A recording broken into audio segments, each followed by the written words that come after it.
When we first introduced the law reform zones of special operations, it was to provide a structural three-phase, clear, hold, and build approach to tackling the root cause of crime. This strategy has proven to be effective in creating safer space for citizens to live, work, and raise their families in specific areas designated as zones of special operation. Within the zones, we have invested heavily in infrastructure rehabilitation, including water systems, sewage, solid waste management, electrification, zinc fence removal, and school rehabilitation as part of infrastructure development. Enterprise development have providing business development training, equipment and supplies, and assistance with business registration and, in fact, entrepreneurial grants across a number of these areas. Construction and rehabilitation of major roadways, parks, and community sports facilities has been part of some of the areas. We are still in the whole phase for a number of the zones. We look forward to expanding the build as well as expand the zones in the coming financial year. Critically, Madam Speaker, is the investment we have made in the human development of the people who reside within these zones. Birth certificates, summer camps, psychosocial counseling, academic enrichment initiatives feature prominently among the suite of benefits that we are providing. Madam Speaker, the work that is being undertaken within the zones reminds us that crime is not just a law enforcement issue. It's deeply rooted in socioeconomic disparities, lack of opportunity, and community decline. It's with this in mind, Madam Speaker, that this administration has remained diligent in investing in the work within the zones and providing opportunities for improvement both of their physical space as well as their human capacity development, Madam Speaker. The zones of special operations are a transformative tool for peace, stability, and development in Jamaica. Madam Speaker, the government has made significant progress in the 7 zones over the past 6 months. I wish to continue these efforts.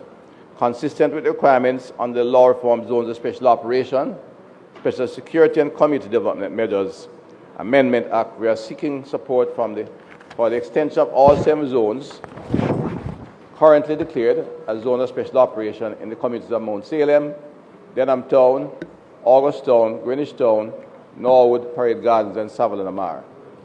Acting on the advice of the National Security Council and in accordance with the law reform zones of special operation, Special Security and Community Development Measures Amendment Act, and in accordance with the Section 5 of the Act, which guides the Prime Minister in Council, after consultation with the Joint Command, may by order subject to affirmative resolution of the House of Representatives extend the period referred to in Section 4.3, the Mount Salem, Denham Town, August Town, Greenwich Town, Norwood, Parade Gardens, and Savile and Amar zones of special operations, special security and community development measures to be extended for a further period of 180 days, which will expire on the 23rd of June 2025.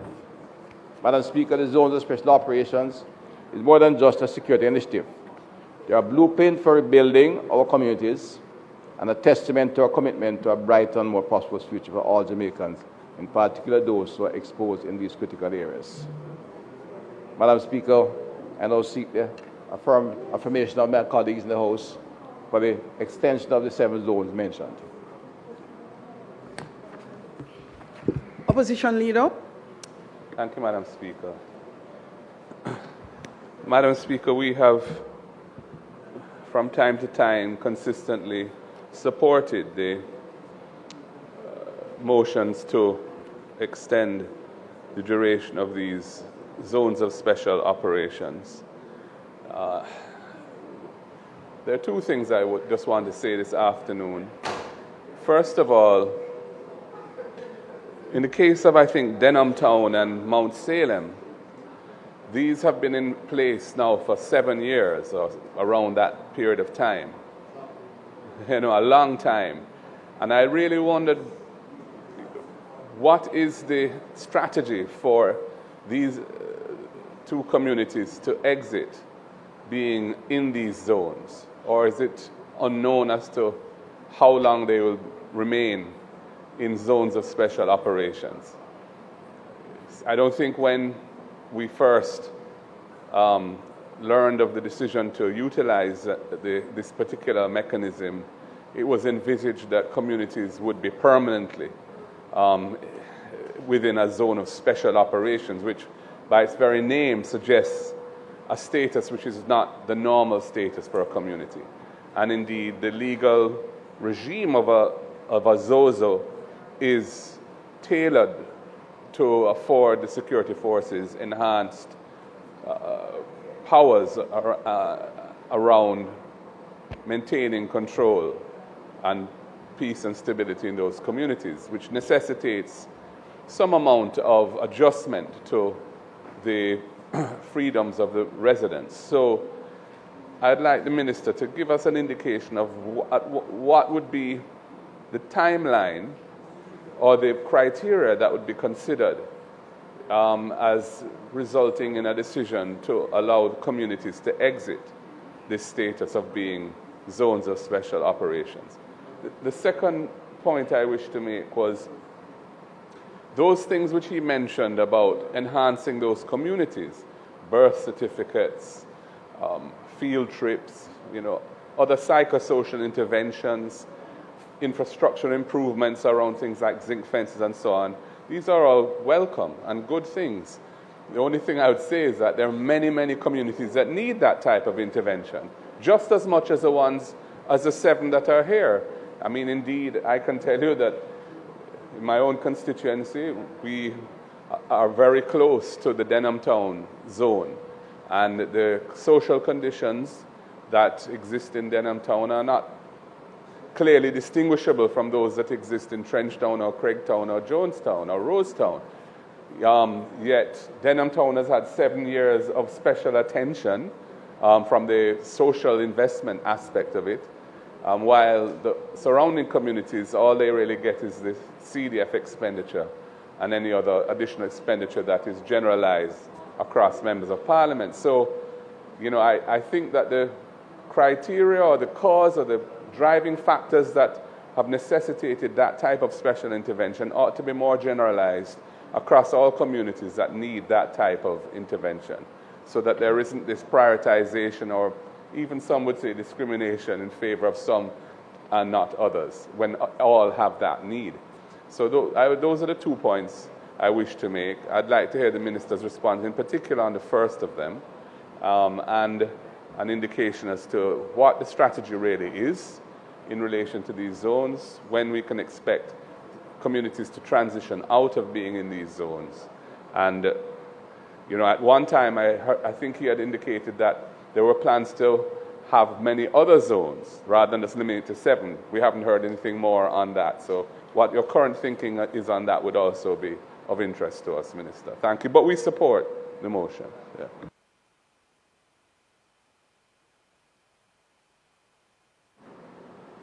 Mr. Speaker, thank you, Mr. Speaker.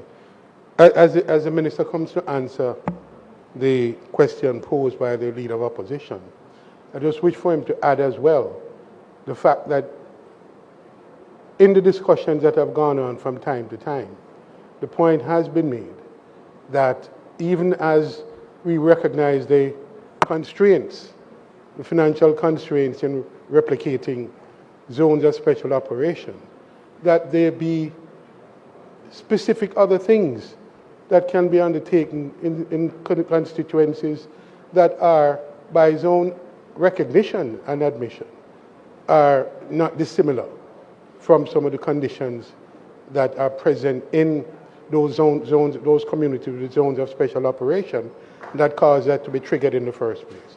So, more particularly, the PIOJ had identified 100 other communities. And I'd like to know, as the Minister come to answer, whether some of those other 100 communities so identified for socioeconomic conditions are being considered, and where in that process are those communities. Thank you. Mr. Speaker, let me thank the colleagues from the opposition for their continued support on the program. To deal with the questions raised, one, Denham Town and Mount Salem has been in for some time, the very beginning. We have been examining to begin to de-escalate the Mount Salem community. In fact, I don't want to say it's the last time, it's a strong word to use, but we're looking really at the end of that and to pivot into another area. Denham Town has had some challenges, and I completely agree with the ministers, or with the member from South St. Andrew observation. There are several communities around Western Kingston area that have similar social, economic challenges. And some lessons are being learned in the Denham Town. The program in terms of clear, hold, and bill has not run as smoothly. They have cleared to some extent, and the challenge in the level of violence investigation has significantly declined, even extending into the members' constituency. Holding has been going with some challenges, but holding. What is happening is that the build operation has not been going as smoothly. And there's some blocks which we are reviewing how we proceed with these activities, and certainly would like to extend them into other areas we close out in that area. It was always designed to expand them into other areas. As the member hinted from Western St. Andrew, the communities, they are identified by fairly clear empirical objectives, just over 100 what we call vulnerable communities across the island, and in particular in the southeastern belt, St. Catherine and the corporate area, and into the western belt of St. James and Westmoreland. The idea was to reach these communities. The zones were in fact designed for those who have a high level of violence, and it would appear to be a good model to work with in those areas with high level of violence. But what the member is indicating, some of the activities can be introduced and should be introduced. I think we are looking at the budget, and that's really what it is, because that's the objective, to see that those which have significant level of social challenges have to be expanded, the programs to be expanded. There's a program that preceded that, which we call Inner City Basic Services Program, which could easily, which the non-security aspect of it was replicating that program. And we are now looking at how we can reach in some communities beyond that. We have a limited program which is coming through the schools. There's the G2G, which is government to government, the United States USAID, and one emerging from the UK, which we are looking at focusing on schools in challenged communities. It's not to confine the activity to the school, but to use the school as a gateway into the community. Where we find the individuals by the case management, we can then expand backwards into the family and begin to find what those challenges are, and hopefully also integrate that with other community activity. But the focus for those two programs limited to the families that are challenged, because we end up with a single family in a very depressed condition. If we can heal that, we can start the process even before we get to the infrastructure, which is critical and has to be introduced. And so we look forward to that. I am unable to give you a fixed timeline, but with the challenge we have in the area of security and the continued persistent high violence in a number of these areas, we have to find the money. In fact, on my last discussion with the Minister of Finance, preceding Minister of Finance, and I know the President Minister has similar feelings, he said that some money that we cannot afford not to find. So I'm looking forward to the new budget to look at how we can expand it. The school program should reach one of your schools, although it's not part of the ZOSO area, and we're looking at some schools in the other areas in the corporate area. But the zones are a crucial part of our attempt to have intervention in these vulnerable communities. We have to go for determined, united, and ensuring that every Jamaican is able to thrive in a safe and supportive environment. There was a recent comment, Mr. Speaker, I realize I've changed that the government has done pretty much everything in terms of policy to improve the security ecosystem by providing infrastructure, additional tools, and continue to invest. But there's one aspect which they're unhappy with, the bipartisanship.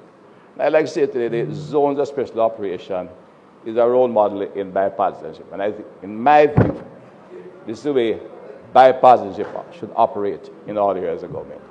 I'm not dismissing in any way or diminishing the community civic institutions.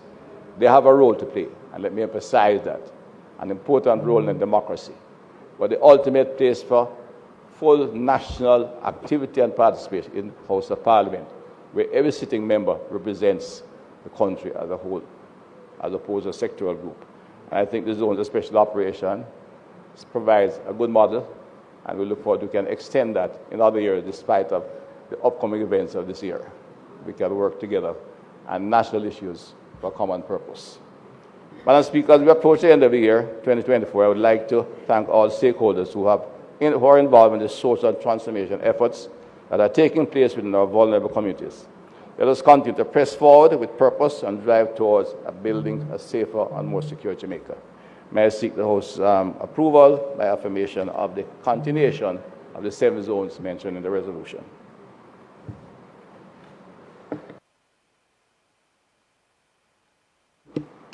The question is that the resolution, notice of which the minister gave earlier, be approved. Those in favor?